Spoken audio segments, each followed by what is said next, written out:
منشی Ram civic بھویں چڑھائے ہوئے گھر سے نکلے اور بولے، ایسی زندگی سے تو موت بہتر۔ موت کی دست درازیوں کا سارا زمانہ شاکی ہے۔ اگر انسان کا بس چلتا تو موت کا وجود ہی نہ رہتا، مگر فی الواقع موت کو جتنی دعوتیں دی جاتی ہیں انہیں قبول کرنے کی فرصت ہی نہیں۔ اگر اسے اتنی فرصت ہوتی تو آج زمانہ ویران نظر آتا۔ منشی رام سیوک موزہ چاند پور کے ایک ممتاز رئیس تھے اور روسا کے اوصاف حمیدہ سے بہرور۔ وسیلہ معاش اتنا ہی وسیع تھا جتنی انسان کی حماقتیں اور کمزوریاں۔ یہی ان کی املاک اور موروثی جائیداد تھی۔ وہ روز عدالت منصفی کے احاطے میں نیم کے درخت کے نیچے کاغذات کا بستہ کھولے ایک شکستہ حال چوکی پر بیٹھے نظر آتے تھے، اور گو انہیں کسی نے اجلاس میں قانونی بحث یا مقدمے کی پیروی کرتے نہیں دیکھا، مگر عرف عام میں وہ مختار صاحب مشہور تھے۔ طوفان آئے، پانی برسے، اولے گرے، مگر مختار صاحب کسی نامراد دل کی طرح وہیں جمے رہتے تھے۔ وہ کچہری چلتے تھے تو دہقانیوں کا ایک جلوس سا نظر آتا۔ چاروں طرف سے ان پر عقیدت و احترام کی نگاہیں پڑتی اور اطراف میں مشہور تھا کہ ان کی زبان پر سرسوتی ہے۔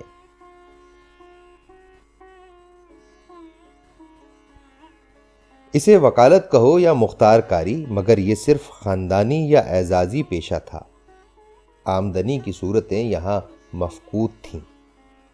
نقرئی سکوں کا تو ذکر ہی کیا، کبھی کبھی مسی سکے بھی آزادی سے آنے میں تعامل کرتے تھے۔ میں ہوں نعیم کمالی، اور آج میں آپ کو سنا رہا ہوں منشی پریم چند کا لکھا ہوا ایک خوبصورت افسانہ جس کا عنوان ہے آہ بے کس۔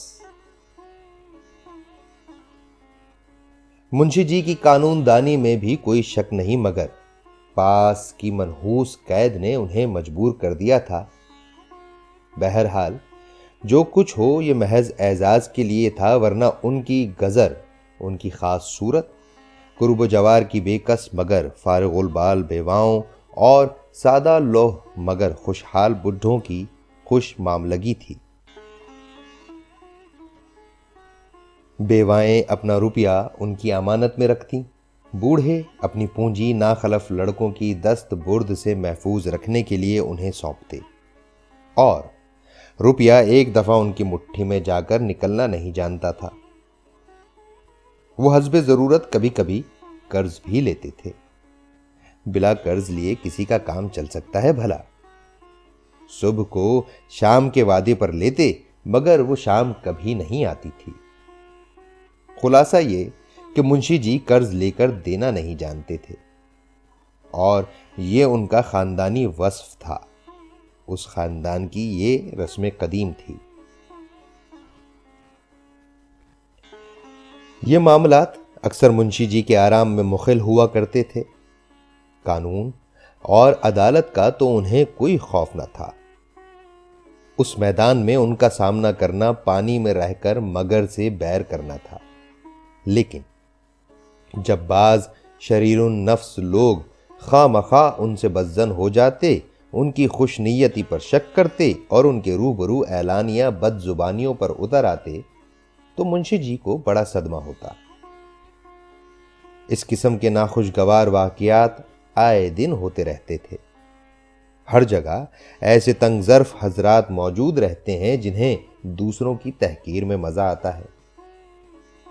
انہی بدخواہوں کی شہ پا کر بعض اوقات چھوٹے چھوٹے آدمی منشی جی کے منہ آ جاتے، ورنہ ایک کنجڑن کا اتنا حوصلہ نہ ہو سکتا تھا کہ ان کے گھر میں جا کر انہی کی شان میں نازیبا کلمات منہ سے نکالے۔ منشی جی اس کے پرانے گاہک تھے، برسوں تک اس سے سبزی لی تھی۔ اگر دام نہ دیے تو کنجڑن کو صبر کرنا چاہیے تھا، جلد یا بدیر مل ہی جاتے۔ مگر وہ بدزبان عورت 2 سال ہی میں گھبرا گئی اور چند آنے پیسوں کے لیے ایک معزز آدمی کی جان ریزی کی۔ ایسی حالت میں آ کر جھنجھلا کر موت کو دعوت دی تو ان کی کوئی خطا نہیں۔ اس موزے میں مونگا نام کی ایک بیوہ برہمنی تھی۔ اس کا شوہر برما کی کالی پلٹن میں حوالدار تھا، وہ وہیں مارا گیا۔ اس کی حسن خدمات کے صلے میں مونگا کو 500 روپے ملے تھے۔ بیوہ عورت تھی، زمانہ نازک۔ اس نے یہ روپے منشی رام سیوک کو سونپ دیے اور ہر ماہ اس میں سے تھوڑا تھوڑا لے کر گزر کرتی رہی۔ منشی جی نے یہ فرض کئی سال تک نیک نیتی سے پورا کیا، مگر جب پیرانہ سالی کے باوجود مونگا نے مرنے میں تامل کیا اور منشی جی کو اندیشہ ہوا شاید وہ توشائے آخرت کے لیے نصف رقم بھی چھوڑنا نہیں چاہتی، تو ایک روز انہوں نے کہا، مونگا تمہیں مرنا ہے یا نہیں؟ صاف صاف بتا دو تاکہ میں اپنے مرنے کی فکر کروں۔ اس دن مونگا کی آنکھیں کھلی، خواب سے بیدار ہوئی، بولی، میرا حساب کر دو۔ حساب تیار تھا، امانت میں اب ایک کوڑی بھی نہ تھی۔ اس سخت گیری سے جو بڑھاپے کے ساتھ مخصوص ہے، اس نے منشی جی کا ہاتھ پکڑ لیا اور کہا، میرے 100 روپے تم نے دبائے ہیں، میں ایک ایک کوڑی لے لوں گی۔ مگر بے کسوں کا غصہ پٹاخے کی آواز ہے، جس سے بچے ڈر جاتے ہیں اور اثر کچھ نہیں ہوتا۔ عدالت میں اس کا کچھ زور نہ تھا، نہ کوئی لکھا پڑھی، نہ حساب نہ کتاب، البتہ پنچایت سے کچھ امید تھی، اور پنچایت بیٹھی۔ گاؤں کے آدمی جمع ہوئے۔ منشی جی نیت اور معاملے کے صاف تھے، انہیں پنچوں کا کیا خوف۔ سبھا میں کھڑے ہو کر پنچوں سے کہا، بھائیو، آپ سب لوگ ایماندار اور شریف ہیں، میں آپ صاحبوں کا خاک پا اور پروردہ ہوں۔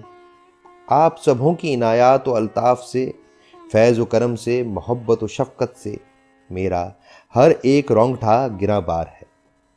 کیا آپ سب نیک اور شریف حضرات خیال کرتے ہیں کہ میں نے ایک بے کس اور بیوہ عورت کے روپے ہضم کر لیے؟ پنچوں نے ایک زبان کہا، نہیں، آپ سے ایسا نہیں ہو سکتا۔ اگر آپ سب نیک اور شریف صاحبان کا خیال ہے کہ میں نے روپے دبا لیے تو میرے ڈوب جانے کے سوا اور کوئی تدبیر نہیں۔ میں امیر نہیں ہوں، نہ مجھے فیاضی کا دعویٰ ہے، مگر اپنے قلم کی بدولت، آپ صاحبان کی عنایات کی بدولت کسی کا محتاج نہیں۔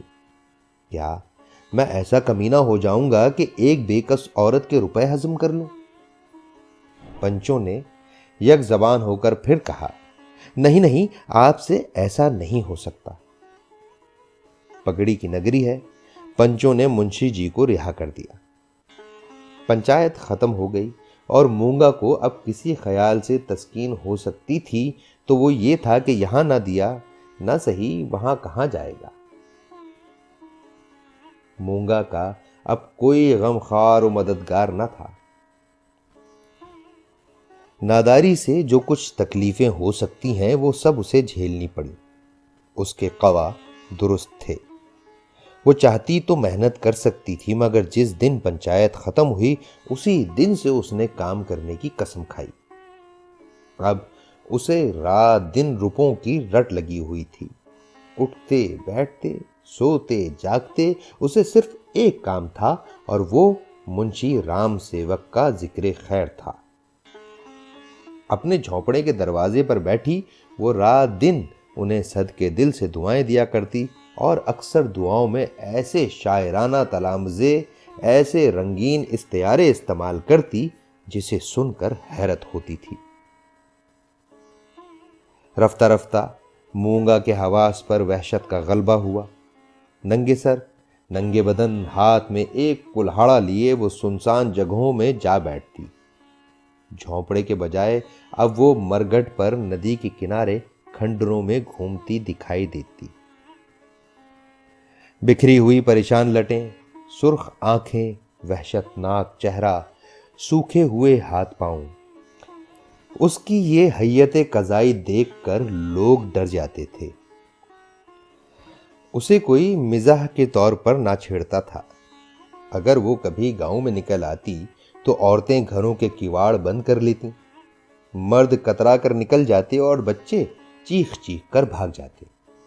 اگر کوئی لڑکا نہ بھاگتا تو یہ منشی رام سیوک کا صاحبزادہ رام غلام تھا۔